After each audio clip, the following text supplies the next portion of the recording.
Hey Pittsburgh, it's David Wahl with Wahl Family Heating, Cooling, and Plumbing.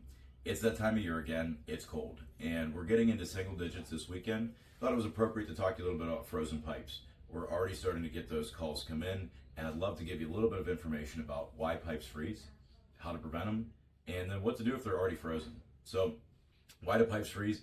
Whenever it gets really cold out, especially like 3 days in a row is typically the magic number.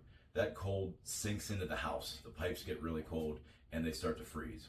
So 20 degrees or below is typically the number where we start seeing service calls come in, like I said, multiple days. But really, it's not even the low temperature that freezes the pipes, but it's the air movement over the pipes. So anytime we have air moving across copper or plastic pipes, that air movement pulls heat away and we tend to get frozen pipes.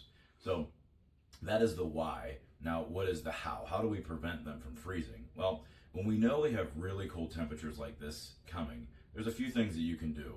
And if it's 30 degrees out, I wouldn't recommend this, but we're gonna see 20, 15 negative degree temperatures. Opening up the cabinets and letting warm air get into the pipes can really help significantly, and it's not gonna cost you anything to do. So bathroom cabinets, sink cabinets, open them up, let that warm air get into there, okay? The next thing, you've probably heard this before, and it is a good idea, especially when we're getting these really cold temperatures, and that's to let a faucet drip. It doesn't have to be very much, just a slow drip. And I typically recommend, if you know your home and you have problem areas, open those faucets up. If you have a laundry sink in the basement, that's a great one to do to prevent your main from freezing. But kitchen sinks are pretty synonymous with freezing as well. They're typically on an outside wall. So opening up the cabinets and letting them drip can be a great way to prevent them from freezing. Is it wasteful to let a little bit of water run down the sink? Potentially, but when we're in these extremes, it is significantly cheaper than the property damage that could come from frozen pipes. Something else you can do to prevent them is insulate the pipes. If you have a garage, a crawl space, a problem area where the pipes freeze or if they've frozen in the past, getting some insulation from your big box store and putting it on there yourself doesn't cost a ton of money and can really help. They also have things like the insulated caps to put over your hose bibs outside. If you haven't shut water off to them already, I highly recommend that you do. There's also hose bibs outside or a hose spigot that is designed not to freeze. However, you need to absolutely remove your garden hose from that. Just because you have a frost-free outdoor hydrant, if you don't take the hose off, it'll still cause just as much damage. If you're questioning any of these or you want nothing to do with it, call your plumber. We'd be happy to come out, give you an evaluation, and let you know where you might be at risk and where you might not be. Now, what do you do if they're already frozen and you're finding this video? This hits home for me. I had frozen pipes yesterday.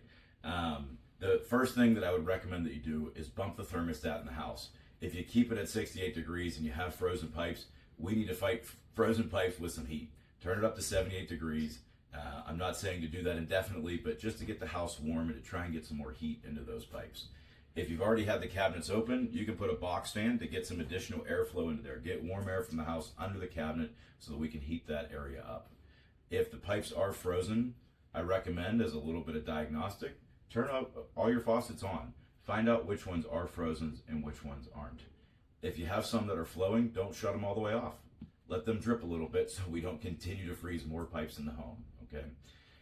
So turning up the heat, opening the cabinets, letting the faucets drip for sure. Now, if you have to leave for work or if you want to go to sleep and you have frozen pipes, this is really important, okay?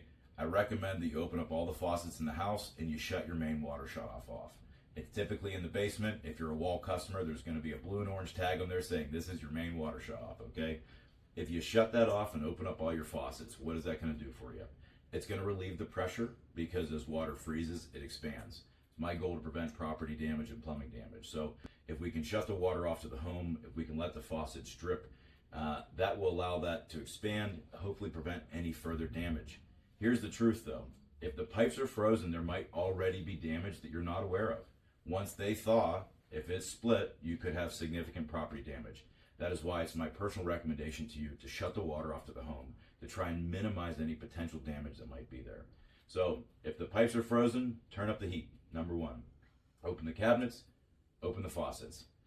If you have time, call your plumber and see if they can get out there. There are things that we can do, from heat cable to pipe thawing machines to insulation. So we do have solutions for you, but hopefully those tips help prevent some property damage for you and you feel a little bit more informed with this severe winter weather coming.